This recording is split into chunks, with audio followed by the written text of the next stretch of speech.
جب پکارا اس نے اور وہ غم میں گھٹ رہا تھا، یعنی مچھلی کے اندر آپ نے آیت کریمہ پڑھی، لا الہ الا انت سبحانک انی کنت من الظالمین، اگر نہ پا لیتا اس کو احسان اس کے رب کا، پھینک دیا جاتا چٹیل میدان میں اور وہ ملامت زدہ ہوتا، پھر برگزیدہ کیا اس کو اس کے رب نے، اور اسو سے کر دیا نیکوکاروں میں سے۔ یعنی جو ہم سورہ صافات کی آیت نمبر 146 میں پڑھ چکے ہیں کہ اللہ تعالیٰ نے یقطین کا پودا اگایا، جب مچھلی نے انہیں ساحل پر اگل دیا تھا، اس وقت آپ کی حالت بہت خراب تھی، اس وقت آپ کو سایہ دیا اور غذا فراہم کی، تو یہ اللہ تعالیٰ کی بڑی نعمت ثابت ہوا۔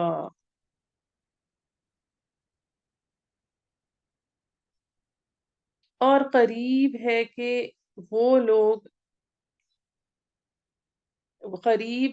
وہ لوگ جو کافر ہیں پھسلا دیں تجھے اپنی نگاہوں سے، جب سنتے ہیں وہ قرآن اور کہتے ہیں بلا شبہ یہ تو دیوانہ ہے، نہیں ہے یہ مگر نصیحت جہان والوں کے لیے۔